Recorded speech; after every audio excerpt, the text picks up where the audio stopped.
contrastes con Mitzi Cordero. Vamos a los contrastes como cada día. Le doy la bienvenida a este espacio informativo y de análisis a Alexei Chévez. Él es consultor en seguridad y Fuerzas Armadas. Gracias, Alexei, por estos minutos con el auditorio de Mega Noticias. Mitzi, muy buenas tardes. Un saludo a ti y a tu auditorio.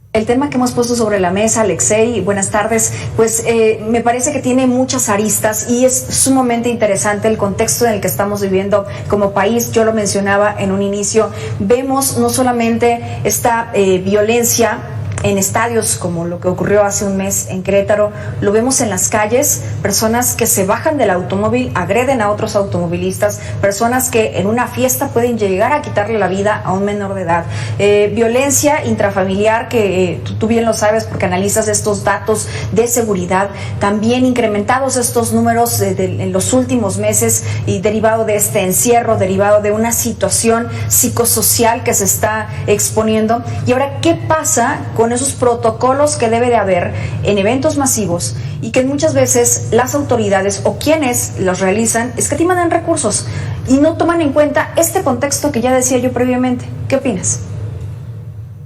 Bueno, tiene mucho que ver con la manera en cómo nos aproximamos a la seguridad en México en general. En México nosotros planeamos los operativos, las operaciones, esperando que suceda lo mejor y ojalá y no suceda lo peor. No, o sea, lo peor. Siempre lo planeamos con algo de optimismo, cuando en otras naciones siempre se planea para lo peor, esperando obviamente que suceda lo mejor. Entonces, lo que sucedió en Querétaro, para ser más específicos, tiene mucho que ver con el contexto del estado. Es un estado muy pacífico, es un estado que tiene muy buenos índices de seguridad, es un estado que ha estado con una misma línea en el ámbito de seguridad, directores de seguridad pública que duran mucho tiempo, etcétera, y que como no ha sucedido nada, ellos esperan que siga sin suceder nada. Desafortunadamente, lo que pasó en el estadio, pues es la prueba de que no siempre el que nosotros planeamos para algo significa que está bien hecho. Exactamente, y esto es parte también de un protocolo al que hay un exceso de confianza. Y me voy a este tema y te voy a presentar una de las entrevistas que también pues hemos estado presentando aquí en Mega Noticias, y tú me dices si coincides, porque a ver, las autoridades de protección civil deben de revisar estos protocolos que se lleven a cabo. Ese es un ejemplo del caso de Veracruz. Se verifica el cumplimiento de las medidas de seguridad y condiciones, pero una vez iniciado el concierto, iniciado el evento de fútbol, iniciado cualquier situación que sea un evento masivo, los promotores deben de mantener en todo momento la seguridad del desarrollo del evento. Escuchemos qué es lo que dice en esta ocasión el entrevistado y tú me dices cuáles son esos protocolos que deben de seguirse y de si solamente deben de apegarse a la ley dependiendo del estado o el municipio en el cual dependen. Si de nada va a servir que se tenga todo eso, aunque tengamos una persona ahí que nos esté diciendo no hay que hacer esto, no hay que hacer esto, bueno, si yo no hago caso, pues tarde o temprano algo va a llegar a ocurrir. Entonces, lo que buscamos es que sean fiestas seguras, sean eventos seguros, en el caso del carnaval, ¿sí? Que la gente venga a divertirse, pero también necesitamos el apoyo de la gente para que suceda. ¿Qué opinas? Bueno, de nuevo, es demasiado optimismo, es pensar en que la gente nos va a apoyar simple y sencillamente porque lo estamos pidiendo. Realmente todo evento masivo conlleva riesgos. Hay que recordar que hace 2 semanas aproximadamente la ciudad de Miami entró en toque de queda por las actividades que estaban desarrollando los vacacionistas en la ciudad de Miami, donde hubo muertos, donde hubo muchos detenidos, etcétera, precisamente por una actividad que no tiene nada que ver con un evento de fútbol o con un concierto. Eran vacacionistas jóvenes que estaban intentando divertirse en Miami. Entonces, si esto no sucede en una de las ciudades más importantes de los Estados Unidos, en un evento que no tiene nada que ver con alguna convocatoria, pues imagínate lo que puede suceder en un carnaval donde además se incentiva la venta de alcohol, se incentiva el estado de diversión, la fiesta, etcétera. Tiene mucho que ver con la presencia policial, tiene mucho que ver cómo Protección Civil desarrolla los eventos para que no se conjuguen tanta gente. Esto puede ser una estampida, puede ser una riña. Hay muchos factores que pueden influir en un resultado que sea desastroso. Oye, ¿y qué pasa también con la capacitación? Eso lo hablábamos hace unos momentos, en que menos de la mitad del personal que se ve involucrado en estos eventos masivos no tiene la suficiente capacitación para determinar que, dependiendo de cada uno de los eventos, la cantidad de las personas y qué podría estar de por medio. Tú mencionabas un carnaval en donde hay alcohol de por medio, influye también en la reacción o acción por parte de las personas que allí asisten. ¿Qué pasa con esa capacitación? Es completamente inexistente. Las únicas ciudades que tienen personal capacitado para trabajar con grandes multitudes es Nuevo León y la Ciudad de México.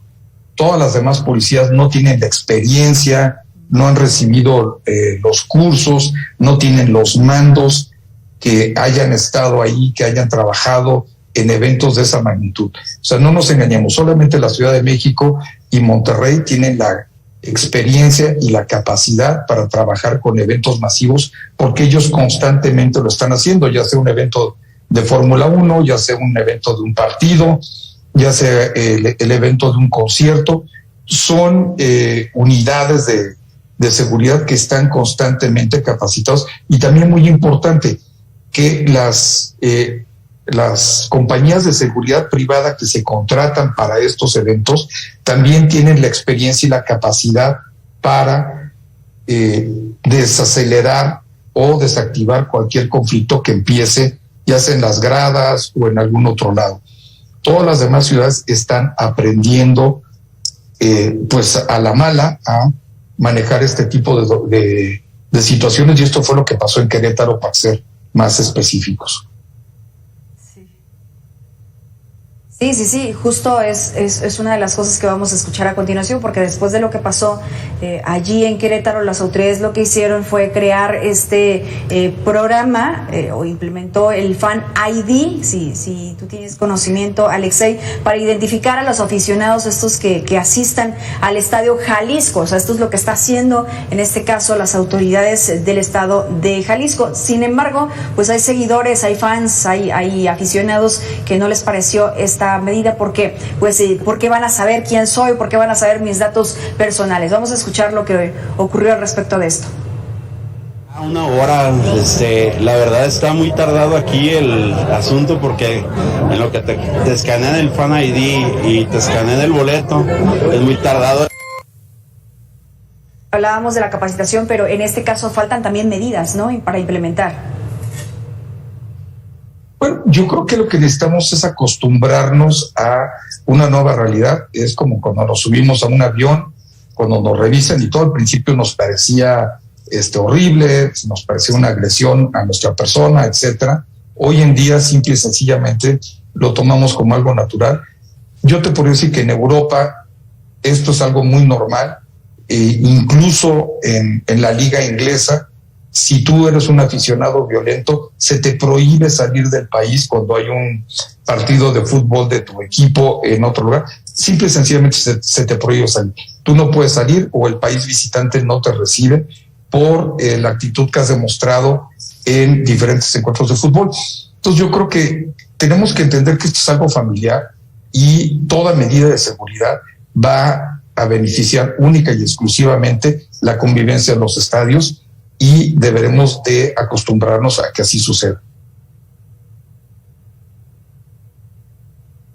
Es que es eso, ¿no? Debemos de acostumbrarnos a que eso suceda, porque a ver qué pasa cuando los mexicanos vamos a otras partes del mundo, por ejemplo, Estados Unidos, y ahí sí acatas las reglas, y ahí sí cruzas por las líneas marcadas en cuestiones de tránsito, ¿no? En cuestión de cruzar una calle, pero en México no te importa. En México ya sabes que no te va a pasar nada si te cruzas a media calle y si no volteas hacia los dos lados. Si te atropellan, de todas formas el culpable va a ser el automovilista.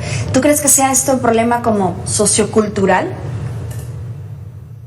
Yo creo que es un problema sociocultural a nivel Latinoamérica, pero también creo que es una parte de las normas de convivencia que poco a poco nos han ido acercando más como seres humanos.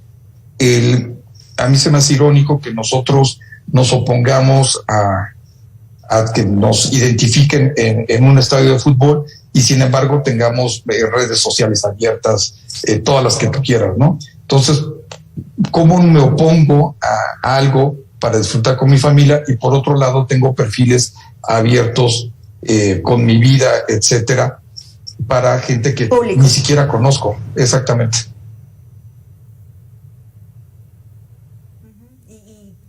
Dando detalles de a dónde vas, cómo vas, con quién vives, qué te gusta, ¿no? Con datos completamente públicos y expuestos. Absolutamente. Entonces, hay que entender que si queremos seguir disfrutando del fútbol como algo familiar, pues vamos a tener que dar algo de nosotros. Es como si queremos subirnos a un avión, vamos a tener que cooperar con las medidas de seguridad. Y hay que entender otra cosa también, que al final de cuentas el fútbol es un negocio para las televisoras, es un negocio para los clubs, es un negocio para mucha gente, y que si estos clubs quieren seguir con el negocio, pues tienen que hacer lo posible para que las escenas que vimos ese día no se vuelvan a repetir ni aquí ni en ningún estadio.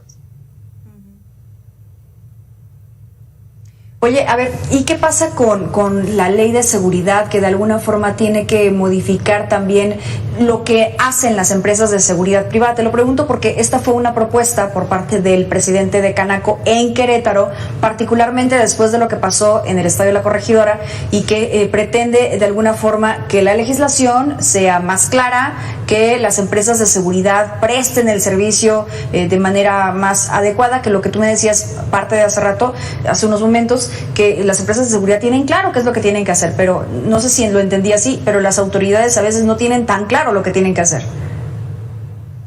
Yo creo que es un constante toma y daca entre lo que es la autoridad y lo que es la administración del estadio o del equipo de fútbol. La policía, el municipio siempre va a querer tener la mayor cantidad de medidas de seguridad y lo va a trasladar al equipo, al estadio, etcétera. Y obviamente, de nuevo, esto es un negocio, las personas encargadas del equipo, del estadio, pues van a querer gastarlo menos para ganar un poco más. En la medida que entendamos que no es la culpa de las compañías de seguridad, es la culpa de las empresas, de los estadios, de los equipos de fútbol que contratan este tipo de empresas de seguridad sin que tengan la experiencia o los requisitos necesarios. Y si no lo tienen, bueno, pues importarlos. Hay empresas a nivel nacional muy exitosas que trabajan, por ejemplo, en los conciertos, y ellos van, llegan, hacen su trabajo y se regresan. Obviamente todo esto tiene un costo que los directivos de los estadios o de los equipos de fútbol no están todavía dispuestos a absorberlo. Yo te diría que en Europa, específicamente en el caso de Reino Unido, hay un consejo antes de cada evento donde se reúne el municipio, la seguridad municipal y la seguridad del estadio. Y si no están todos de acuerdo en las medidas que van a tomarse, el evento no funciona. Si alguien del municipio, por ejemplo, te dice, yo necesito 5 ambulancias y tengo 3, no se hace el evento. O se contratan otras 2 ambulancias por algún otro lado, o no se hace el evento.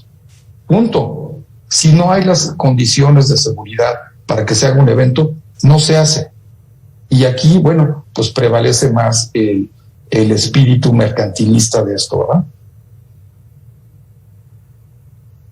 Exacto, sí, pues quizá deben de decir quienes ganan dinero de esto, si no tengo una ambulancia, pues a lo mejor y no pasa nada, pero a lo mejor y sí, a lo mejor sucede una situación. Tú decías, Querétaro es un estado seguro, que tiene buenas condiciones, ¿no? Sí, el contexto del estado es uno, pero el contexto de las barras era otro, y bueno, pues se salió de control en esa ocasión, y que puede pasar, y tú bien lo decías desde el principio, yo me quedaría con eso, siempre tienes que esperar lo peor en lugar de lo mejor, y dejar de ser tan optimistas. Hablando precisamente de esto, de lo que se requiere para y que deben de cumplir estas condiciones para que una persona pueda formar parte de una empresa debidamente constituida ante la autoridad, y esos son los datos que tenemos. Debe de cumplir requisitos específicos antes de la contratación, se debe de enviar a los postulantes a la Secretaría de Seguridad Ciudadana, donde revisan la documentación y se hacen exámenes que incluso son antidoping. Fíjate, esto es lo que nos dicen, y tú nos dices si todavía necesitan más requisitos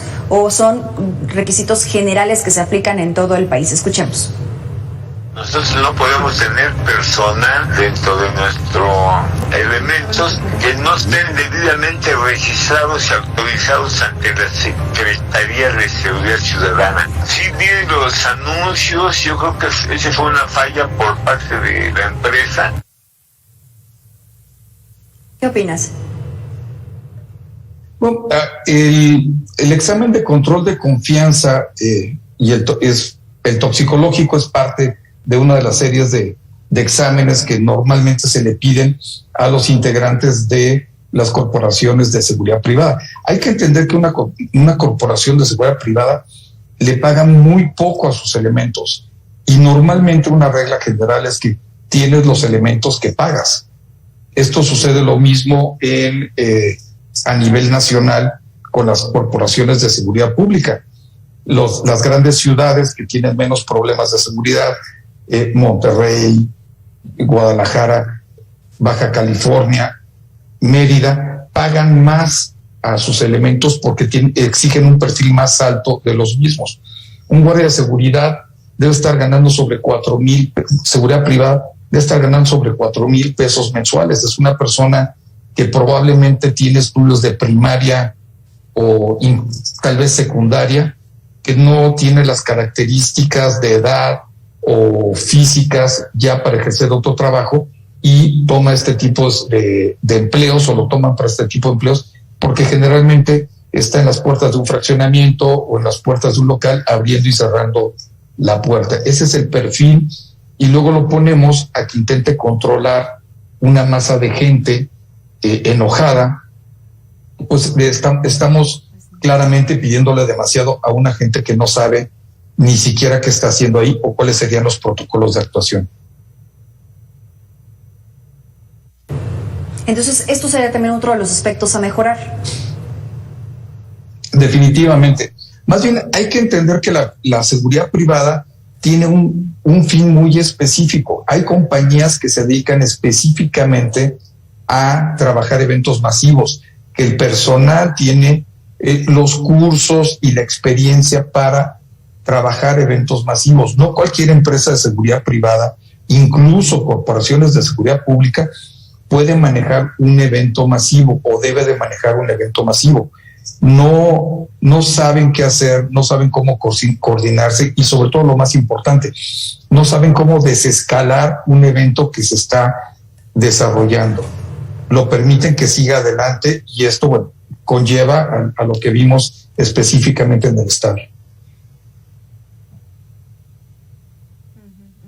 Bueno, para concluir esta conversación contigo, Alexei, me gustaría conocer qué se necesita entonces para poder tener eventos seguros, para poder ir al estadio de forma segura, ir a un concierto de forma segura, incluso, ¿sabes? Los mítines políticos, vamos, no se conocen muchos disturbios, a menos de que sea una situación muy ríspida entre partidos políticos, pero ¿cómo lograrlo? ¿Cómo tener esta seguridad para todos los que asisten? ¿Cómo lograrlo y de quién dependería?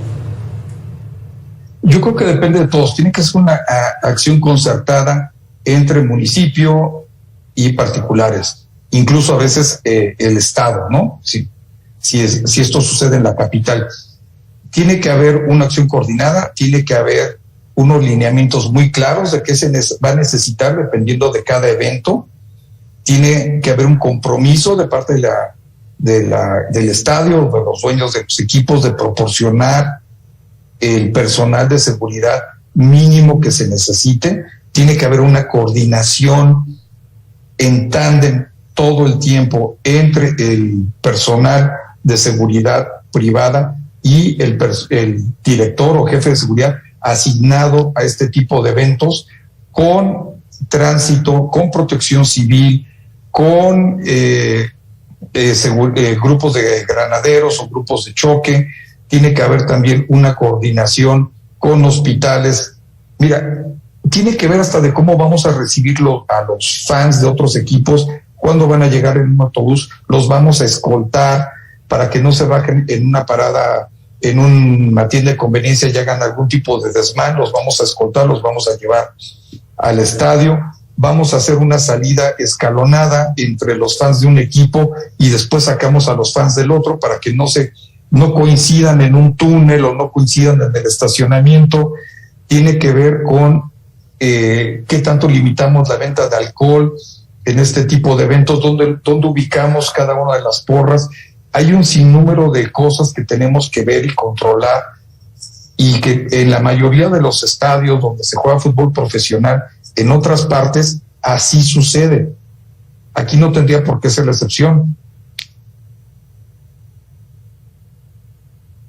Y además son casos de éxito, ¿no? Y si se llevan a cabo en buenos términos y en un ambiente familiar, porque lo que vimos en el Querétaro, en el estadio de Querétaro, pues fue una afectación a familias, una afectación a niños, a niñas, a mujeres, a adultos mayores, y que esto no tiene que volver a ocurrir. Alexei Chévez, muchas gracias por haber estado con nosotros, por compartir también esto, y ojalá las autoridades lo tomen en cuenta, que tiene que ser, el trabajo de todos en conjunto. Consultor de Seguridad y Fuerzas Armadas, gracias.